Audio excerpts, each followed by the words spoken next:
SensoCast, podcast da Senso Consultoria de Comunicação, para falar sobre jornalismo e comunicação corporativa em saúde, ciência e educação. Apresentado por Moura Leite Neto.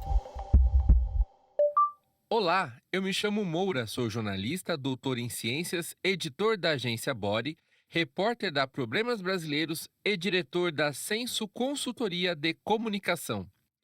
Este é o episódio 8 do SensoCast, um podcast para falarmos sobre jornalismo e comunicação corporativa de saúde, ciência e educação.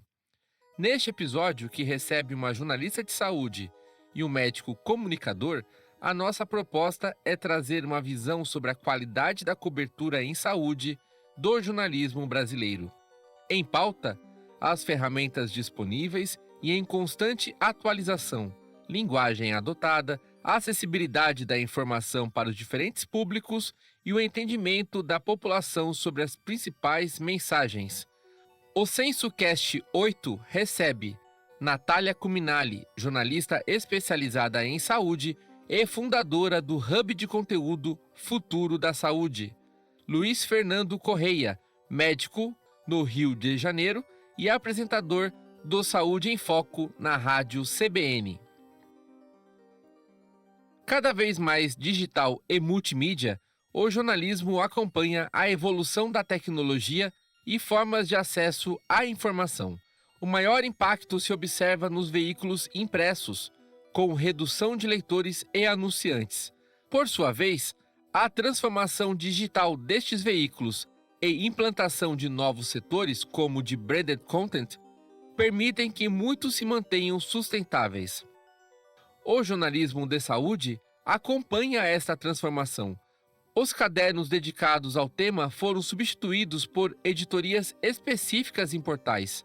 Surgiram também os veículos focados neste segmento. Dentre alguns exemplos exitosos, o UOL Viva Bem, Portal do Drauzio Varela, Portal da Veja Saúde, Futuro da Saúde, dentre outros. Somos 8 bilhões de pessoas no mundo. Mais da metade, 4,74 bilhões de pessoas, são usuárias de mídias sociais. O relatório digital 2022 do We Are Social mostra que o consumo diário de mídias sociais é de 2 horas e 28 minutos. Considerando o tempo total gasto com mídia digital, o tempo diário salta para 6 horas e 37 minutos. O Brasil é o segundo no mundo, atrás apenas da África do Sul, em tempo diário de permanência na internet. São 9 horas e 42 minutos diários em média.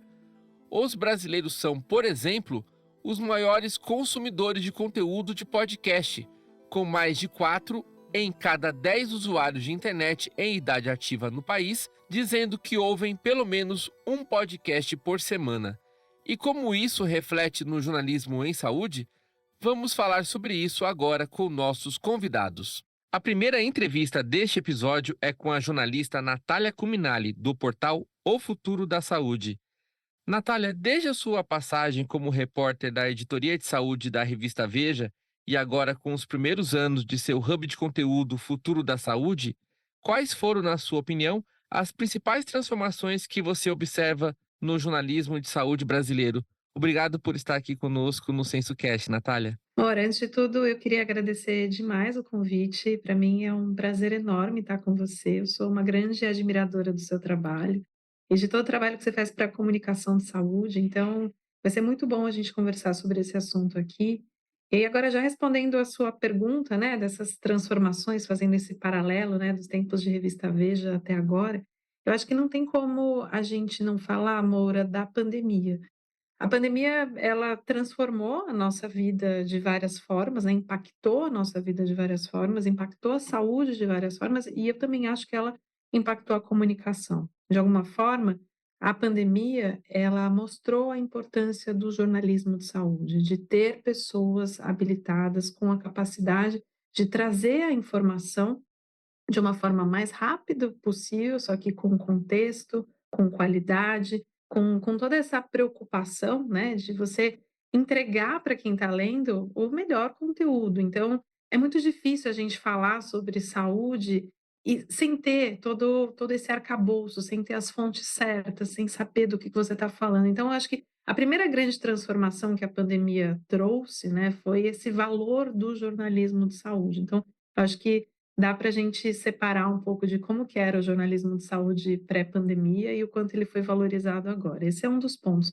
Acho que o outro ponto, o segundo ponto que vale a pena a gente explorar um pouco aqui, a gente vai conversar ainda ao longo desse episódio, é o papel da tecnologia.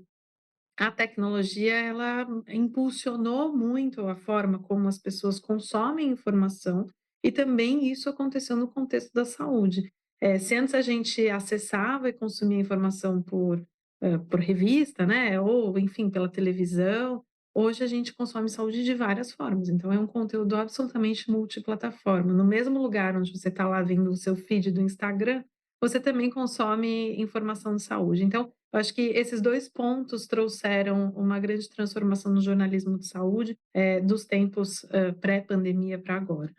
E, Natália, qual é o paralelo que você faz dessas transformações no jornalismo de saúde brasileiro com a cobertura realizada em outros países? Moura, eu tenho, algumas experiências internacionais, em relação à cobertura, né, de ciência e saúde, principalmente nos Estados Unidos, assim, um exemplo que sempre me marcou, eu uma vez fui cobrir, pré-pandemia ainda, um congresso nos Estados Unidos, congresso de cardiologia, um dos maiores do mundo, e eu entrei na sala de imprensa. E quando eu entrei na sala de imprensa, a gente, aqui era tão raro, né, ainda é hoje assim, mas você conta nos dedos os jornalistas de saúde que cobrem e tudo mais.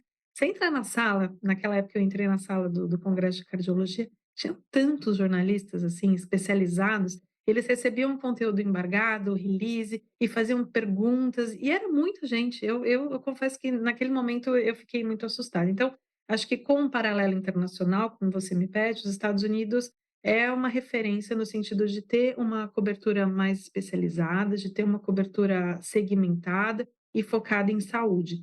Por outro lado, eu já tive uma outra experiência, na Mayo Clinic, eu fiz um curso de residência em jornalismo, que eles chamam, e eu era uma das jornalistas, uma única jornalista brasileira, entre outros jornalistas que vinham de várias partes do mundo.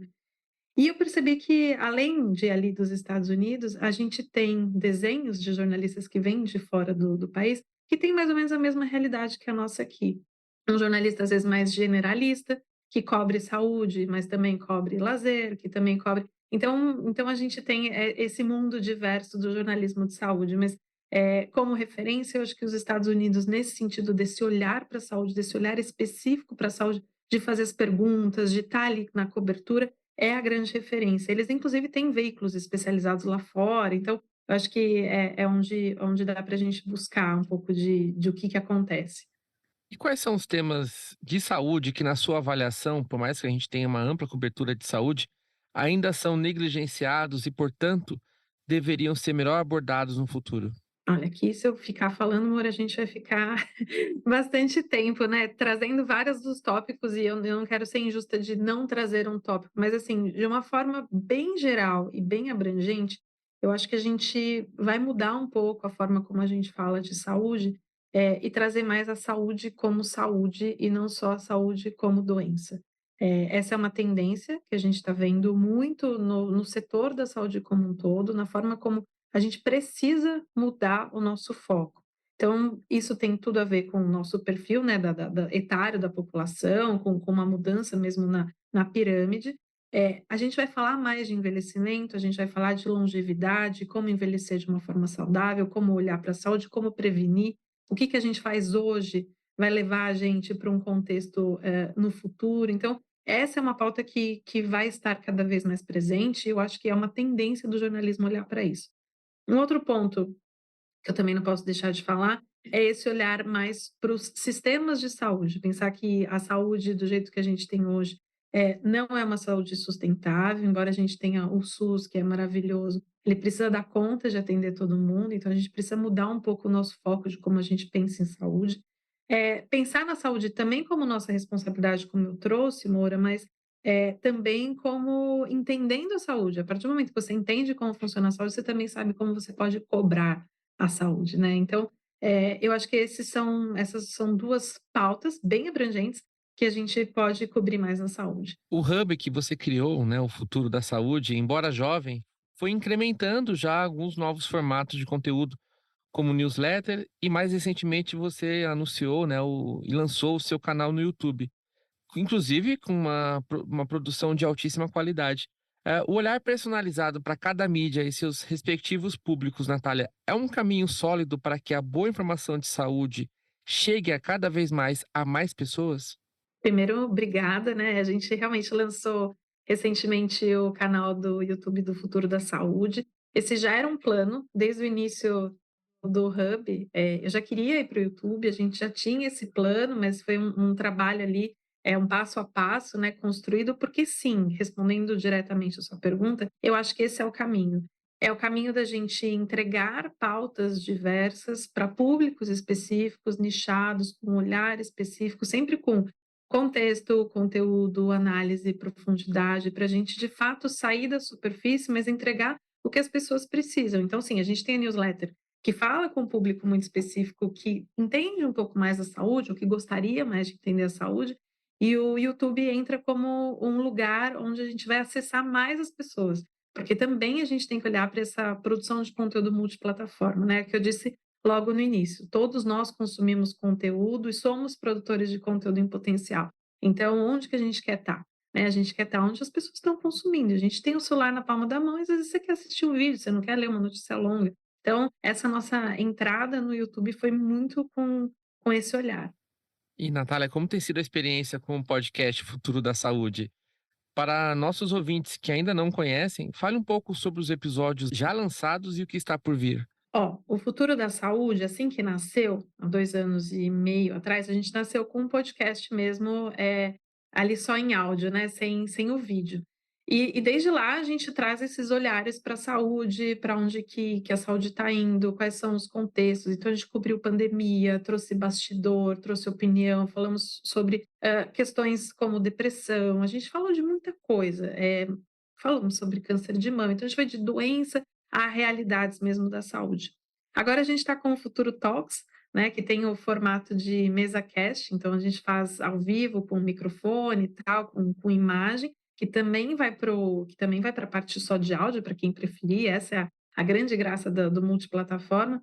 E por enquanto a gente trouxe, e a gente vai continuar com esse mesmo olhar, assim, com esse olhar bem amplo da saúde, mas a gente trouxe a Giane Tsutsui, a doutora Giane, que é do SEO do Fleury. Ela trouxe muito um contexto de negócio, desse novo olhar para a saúde com a formação de ecossistemas. O segundo convidado foi o Dr. Sidney Kleiner, que é o presidente do Hospital Albert Einstein, e ele trouxe essa visão, a importância de olhar para a saúde, mas com um olhar de equidade na saúde, e um pouco também da transformação do médico nesse mundo mais tecnológico da saúde. Alguns spoilers assim para as próximas, a gente vai ter uma discussão com uma grande infectologista sobre a questão da queda das coberturas vacinais, que é um tema importantíssimo, que a gente não pode deixar de falar, e também indústria farmacêutica. Então, tem vários convidados aí que já estão no nosso radar, e a ideia é continuar cobrindo super a pauta da saúde em profundidade. Que ótimo, Natália. E para encerrarmos, qual é o futuro que você vislumbra para o jornalismo de saúde? Olha, amor, eu não posso dizer para você que eu sou pessimista, eu sou uma pessoa super otimista e eu penso que o futuro para o jornalismo de saúde é também otimista, assim. Eu vejo cada vez mais as pessoas mais interessadas em saúde, a população em geral mais interessada em saúde e os jornalistas também olhando para a saúde com esse potencial de, bom, eu gostaria de trabalhar lá. Trabalhar com saúde, jornalismo de saúde, comunicação de saúde, é trabalhar com um propósito. Então, eu acho que é uma forma mais fácil de você se conectar com as pessoas. Tem mais gente, além de tudo, querendo ensinar, Moura. Tem muita gente disposto a criar aulas e trazer mais esse contexto, coisa que no nosso tempo ali não tinha muito, né? Então, essa é uma questão. E a gente vai precisar mais, cada vez mais, de informação e de curadoria. Então, cada vez mais o jornalista de saúde, quem faz jornalismo de saúde, vai ser mais valorizado. Então, eu sou suspeita, né, aqui como CEO e diretora de um hub de conteúdo de saúde, mas eu acho que a gente tem realmente um futuro brilhante. Natália, muito obrigada por sua participação no episódio 8 do SensoCast. Algo mais que você gostaria de acrescentar? Não, eu só queria te agradecer demais, é sempre um prazer enorme conversar com você. e te parabenizar de novo pela iniciativa de trazer essas questões, a importância da comunicação, do jornalismo em saúde, e dizer que eu estou sempre aqui à disposição. Muito obrigado, Natália. Esta foi a participação da jornalista Natália Cuminali, do Hub de Conteúdo Futuro da Saúde. Nosso convidado agora é o médico Luiz Fernando Correia, apresentador do Saúde em Foco da Rádio CBN. Correia, muito obrigado por estar conosco aqui no episódio 8 do SensoCast. Gostaria de saber de você como que a sua formação e atuação como médico se converteu em comunicação de saúde e ciência, Correia. Ô, Moura, muito obrigado aqui pelo convite, obrigado a todos que estão nos ouvindo. Aconteceu meio sem querer, né? Não foi uma decisão, foi uma coisa que acontece. Eu já tinha, acredito eu, já tinha essa veia de comunicação, no sentido de que eu sempre gostei muito de explicar para os pacientes como é que as coisas funcionam e, enfim, sempre tive assumi até essa função, vamos dizer assim, muitas vezes nos locais que eu trabalhava, na interlocução com as famílias, os pacientes e tudo mais. Mas foi um acaso, né? Eu acabei assumindo o Saúde em Foco. Quem era a apresentadora era minha esposa, mas, enfim, depois que nosso filho nasceu, eu tive que assumir por uma questão de impossibilidade dela no primeiro mês, já que o programa era diário e a gente tinha que produzir conteúdo o tempo todo. E depois disso eu comecei a gostar da coisa, né? Essa brincadeira de comunicação, para quem não sabe, né, é um negócio extremamente viciante, né? É uma coisa bastante interessante.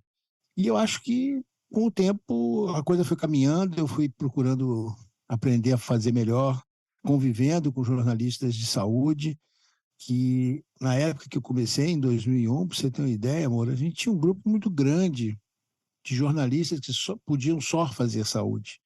A gente se encontrava nas coletivas de imprensa, nos congressos médicos, enfim, e viajávamos juntos, eventualmente. Então, eu fui aprendendo muito com esses colegas, né? Isso foi uma evolução, como eu te disse, assim, não foi pensada. O único movimento pensado foi, em 2006, eu concorri a uma vaga num curso que o NIH estava patrocinando na Universidade de Dartmouth, o curso chamava Medicine in the Media, era justamente para jornalistas de saúde, para discutir aspectos de bioestatística, epidemiologia, enfim, como falar sobre comunicação e saúde, como falar com saúde nos diversos meios de comunicação, questões éticas. Isso foi em 2006, foi a única coisa formal nessa minha transição. Depois disso, acabei escrevendo para o G1, para o blog, como se fosse um blog para o G1 no Globo. Depois, em 2009, fui para a TV, fiquei inicialmente na Globo News, no Estúdio I, que era um talk show fantástico, continua sendo, embora não seja mais no mesmo formato inicial, fiquei 10 anos lá, e depois, no mesmo ano, me chamaram para assumir o jornal local no Rio de Janeiro com uma coluna de saúde. E aí também foi muito interessante, porque eu pude falar de saúde diretamente para o público, a gente respondia pergunta ao vivo. Tivemos algumas coisas muito interessantes, como desenvolver uma coluna de saúde do idoso no nosso jornal da manhãzinha, do Bom Dia Rio, vai ao ar às 6 horas. Durante uns 2 anos eu tive uma coluna de saúde, que era a saúde do idoso, podendo atender direto, formatar a informação para esse grupo. Mas eu acho que o grande lance, Moura, é o médico, Luiz Fernando, que teve que aprender a falar com o público e, principalmente, eu digo que o mais difícil e o mais perigoso sempre, para mim, sempre foi assumir o risco de simplificar o Medicaid sem perder a qualidade científica da informação e a acurácia dessa informação. Eu acho que esse é o meu desafio, de todo mundo que faz isso todo dia. E esse desafio que você contou agora, como que você avalia essa evolução sua ao longo do tempo? Ou seja, essa capacidade de transmitir o conhecimento médico-científico de uma forma acessível, como que você foi aprimorando ao longo do tempo? Ou seja, o Luiz Fernando Correia, que começou fazendo comunicação, para o Correia de hoje.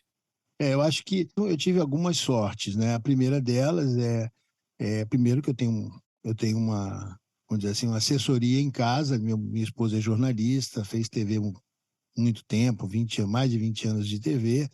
Então, sempre, qualquer dúvida, eu podia, nessa parte de como abordar um tema, como chegar no assunto, enfim, ela sempre me ouviu.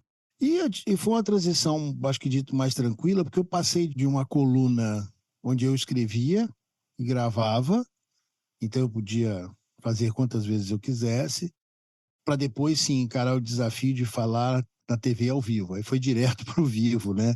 E aí não tem jeito, né? Acende aquela luzinha vermelha na câmera e é contigo. Dá teu jeito, né, cara? Não tem para onde correr.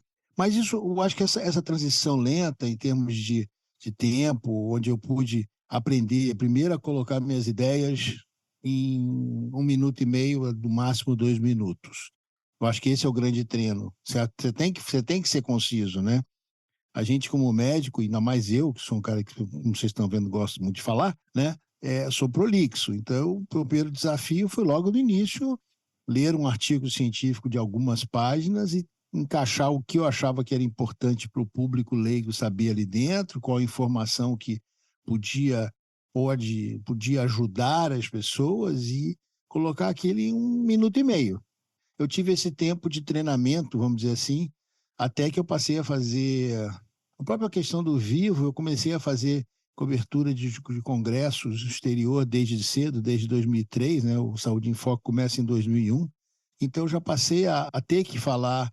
Aí não é mais um artigo científico, é você capturar várias informações e tentar colocar num boletim de 1 minuto e meio, 2 minutos, algumas oportunidades de entrar ao vivo com os âncoras da CBN, e depois o próprio Saúde em Foco passou a ser ao vivo dentro da rádio, né? Então, a minha transição, acho que nesse aspecto de como formatar a informação, de como encaixar, e a concisão veio de forma... Esse sim foi de forma bastante natural. E Correia, na condição de fonte, como que os médicos de diferentes áreas podem contribuir para a cobertura de saúde? Eu comecei, né, como todo médico, eu comecei como fonte, né? Eu lembro que, por exemplo, na televisão, as primeiras vezes que eu fui várias vezes antes de trabalhar na TV, como médico, falando em programas. A gente tem que aprender primeiro isso, né? Ser conciso, conseguir entender quais são aquilo que é o que a gente fala muito, Moura, nos media trainings, né? O médico tem que entender que ele tem que identificar quais são as mensagens-chave que ele tem que passar que ele precisa passar para a população, como passar isso de forma bastante concisa, organizada. E eu acho que é treino, não tem muito jeito, né? Mas o importante é, primeiro, não ter medo. A gente tem muito medo dos nossos pares, eu acho que esse é o grande desafio, né? O médico, ele tem muito medo dos outros médicos quando ele se expõe. Para você ter uma ideia, vou fazer até uma inconfidência aqui. Quando eu comecei, eu tinha medo de tudo, né? Lógico, né? Então, eu tinha medo dos jornalistas, porque podiam se sentir invadidos, né? Quem é esse ser estranho aí, o médico, entrando na minha área, enfim, falando no rádio, essas coisas. E também tinha medo dos médicos. E aí, quando eu falo medo, eu falo de sindicato de jornalistas, eu falo de CRM. Naquela época, em 2001, não tinha ainda resolução do CRM e do CFM formatando a atuação em mídia, nem como é que informação passa para a população. Então, eu tinha que administrar isso sem nenhuma baliza. Então, é curioso, não sei se as pessoas lembram disso, mas durante anos e anos eu fui apresentado na CBN, e, aliás, até hoje eu sou apresentado como Luiz Fernando Correia. Muitos não sabiam que eu era médico, descobriam por acaso e eventualmente. E o que é mais curioso, muitos colegas não sabiam que eu era aquele cara que falava no rádio. Eles não ligavam o nome à pessoa. Às vezes aconteceu com alguma frequência uma coisa muito engraçada de estar conversando dentro do hospital, né? Eu estava conversando com outras pessoas e alguém ouvia a minha voz e falava assim: nossa, essa voz é igualzinha daquele cara do rádio, né? Enfim, então, para você ter uma ideia de como é que é complexo. O médico tem muito medo de se expor, mas eu acho que uma coisa que eu acho que é fundamental a gente entender, aí eu estou falando para os meus colegas médicos que vão estar nos ouvindo com certeza, é extremamente necessário que os médicos corretos, os médicos éticos, os médicos que apoiam a ciência assumam esse papel. Porque eu digo que A natureza não convive com o vácuo, pelo menos na superfície da Terra, porque nós temos a lei da gravidade, né? Então, o que acontece? Se o médico sério, se a informação correta não vier de uma universidade, de uma sociedade médica de especialidade, de maneira correta, quem vai ocupar esse espaço, Moura?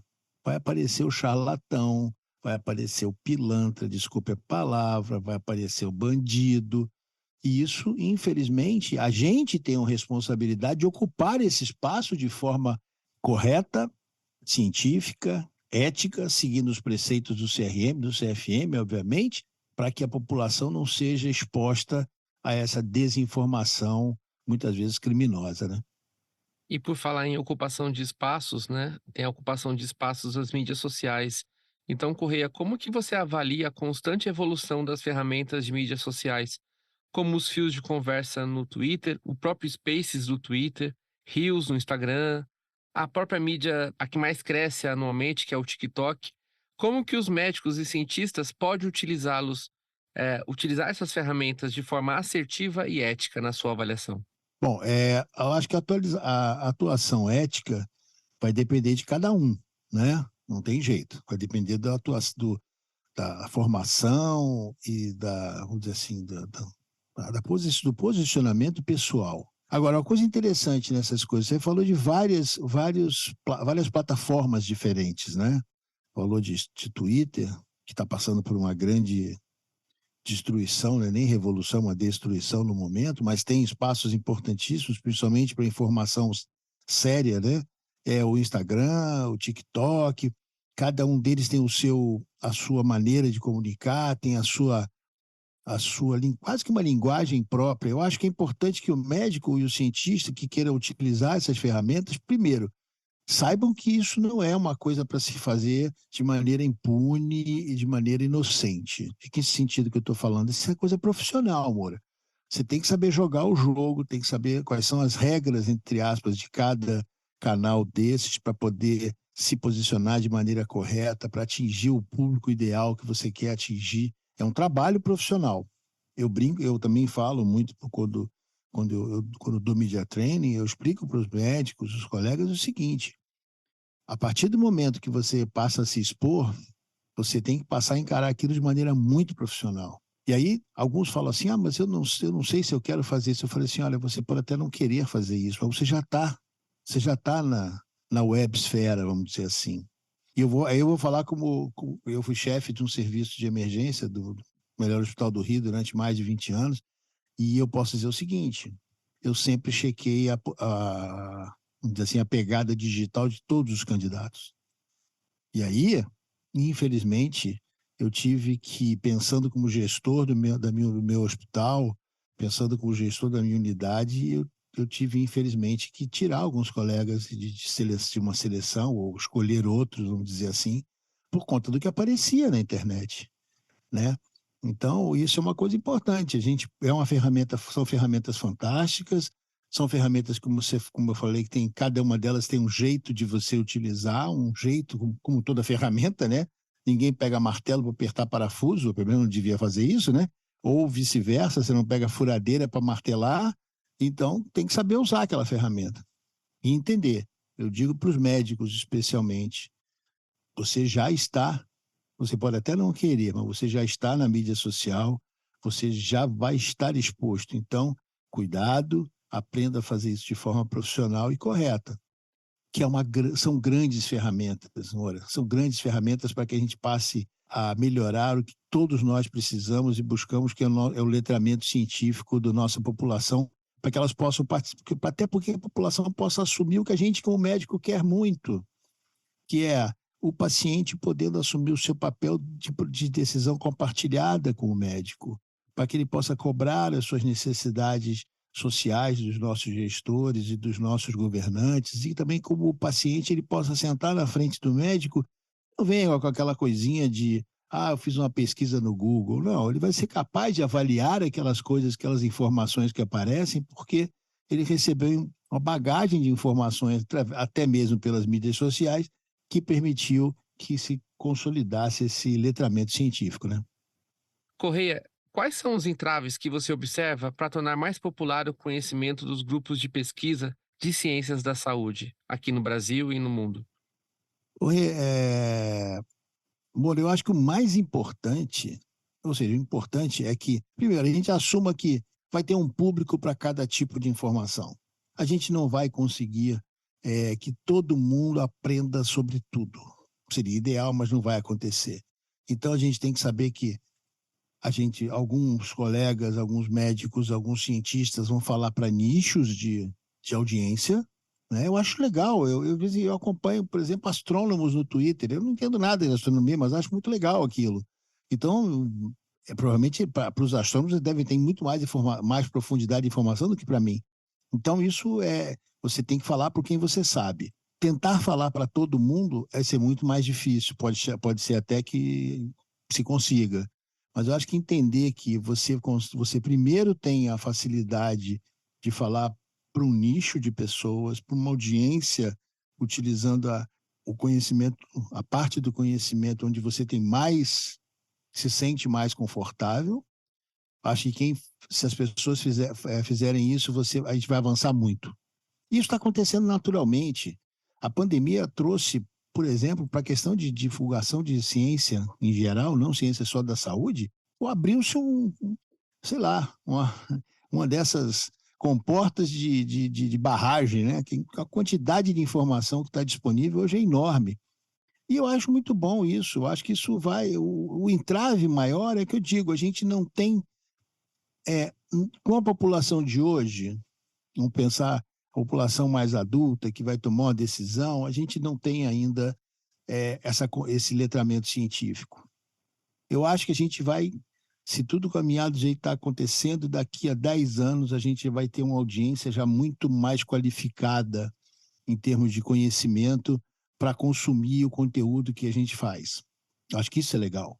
E eu acho que o entrave atual é muito mais do lado do receptor, que não tem, por formação, por questões sociais e educacionais do país, ele não teve a oportunidade de aprender a analisar criticamente isso.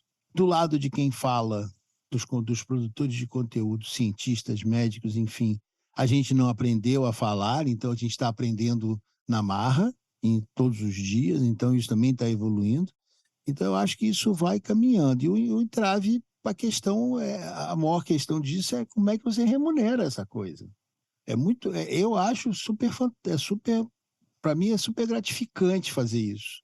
Porém, é difícil do ponto de vista econômico, porque não existe o retorno financeiro ideal para isso, né? Principalmente, existe sim, eu vou ser honesto, existe até uma grande frustração que eu acredito que os outros colegas que fazem divulgação de saúde e de ciência devem sentir também, quando a gente vê gente que faz divulgação de bobagem, que eu acho que é bobagem, né?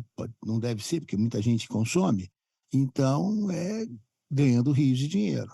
A gente fica um pouco frustrado, óbvio, mas ao mesmo tempo é super gratificante quando você vai e descobre que algumas pesquisas já mostraram, né, pesquisas feitas por órgãos que estudam comunicação, principalmente mídias sociais, e mostram o seguinte: os comunicadores de ciência e de saúde podem não ter uma audiência, vamos dizer assim, na casa dos milhões, mas eles têm uma audiência e um engajamento muito maior e que tem um efeito na sociedade muito maior do que aqueles ditos influenciadores de milhões. Alguns influenciadores de milhões conseguem mudar coisas na sociedade, mas são muito poucos. O resto é muito mais de consumo imediato. Quando as pesquisas já mostraram que quem produz conteúdo de saúde de maneira constante, todo do jeito que a gente já falou aqui, essa informação, ela sim é capaz de mudar a sociedade. Perfeito. E uma pergunta para você, Correia, na condição de médico, comunicador, que também é consumidor de jornalismo, e que contribui para o jornalismo de saúde, assim como quem é jornalista de formação, gostaria de saber de você qual é o futuro que você vislumbra para o jornalismo de saúde? Olha, eu acho que o futuro é tão desafiador quanto o futuro da comunicação em geral. Os meios de comunicação tradicionais com aqueles que eu fui acostumado a conviver durante a minha vida não são mais os mesmos e talvez não exista uma boa parte deles daqui a algum tempo. Mas outros apareceram, outros mecanismos, outras plataformas, outros jeitos de falar e de comunicar. Eu acho que o futuro é muito bom, apesar de ser desafiador, mas é muito bom, porque as novas gerações estão adaptadas, eles já são nativos digitais, por exemplo, né? E eu tive que aprender a lidar com o computador, lidar com o mundo digital, né? Eu sou do tempo, para gente ter uma ideia, o Saúde em Foco começou com fita cassete. Tem gente que está ouvindo a gente que não sabe o que é isso, né? Como é que funciona uma fita cassete, né? O programa era feito assim, era gravado em casa, num gravador portátil desse de jornalista, conectado no telefone da minha casa, através de um dispositivo, e a entrevista era gravada em fita cassete que eu levava para a rádio e entregava na CBN, né, as fitas da semana para pegar as da semana seguinte e reciclava cada semana. Então, eu tive que aprender a lidar com isso, como é que a gente depois mudar para gravação no próprio computador, do computador para a rádio, era por e-mail, depois era por FTP, eu consegui entregar dentro do sistema da rádio. Hoje em dia a gente está conversando, como está conversando aqui, de milhares de milhas de distância um do outro e batendo um papo como se estivesse na mesma sala, né? E as pessoas vão nos ouvir assim. Então, eu acho que o futuro, até por essa variedade de oportunidades de comunicação e de disseminação de conteúdo, ele é muito bom. Apesar de desafiador, eu acho que é muito promissor, Moura. Eu acho que se você disser assim, o que você aposta? Eu aposto que espero poder participar disso por mais tempo, a gente vai sim conseguir construir esse letramento científico da nossa população, conseguir informar a nossa população melhor, sempre baseado em evidência científica, que a população sabe entender o que é isso, e, enfim, que a gente possa construir uma saúde melhor, que é isso que o Brasil precisa, né? Sim. Correia, muito obrigado por sua participação no episódio 8 do SensoCast. Algo mais que você gostaria de acrescentar? Não, meu cara, eu só posso agradecer a você, agradecer a todos que estão nos ouvindo e convidar as pessoas. Eu vou fazer o meu comercial, convidar as pessoas a acompanhar o Saúde em Foco na Rádio CBN todos os dias, às 9 horas da manhã, terças e quinta à tarde também no estúdio CBN, de manhã no Jornal da CBN.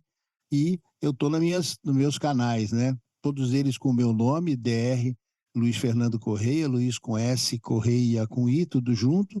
Isso seja no YouTube, no Facebook, no Instagram. TikTok eu ainda não tive essa coragem. Eu vou chegar lá. É só no Twitter que eu sou o Saúde em Foco. Então eu espero vocês todos lá e, de novo, Moura, muito obrigado pelo espaço. Muito obrigado, Correia. Portanto, esta foi a participação do médico Luiz Fernando Correia, do Saúde em Foco, da Rádio CBN. Muito obrigado a você que está ouvindo o SensoCast, o podcast da Senso Consultoria de Comunicação em Saúde, Ciência e Educação. E assim encerramos o episódio 8, no qual conversamos com a jornalista de saúde Natália Cuminali e o médico e comunicador Luiz Fernando Correia. Nos acompanhe nas mídias sociais e em nosso site www.sensocomunicação, sem cedilha e sem tio.com.br. Um grande abraço e até o próximo episódio. Este podcast é uma produção Senso Consultoria de Comunicação e Estúdio Banca Podcast. Apoio Banca de Conteúdo.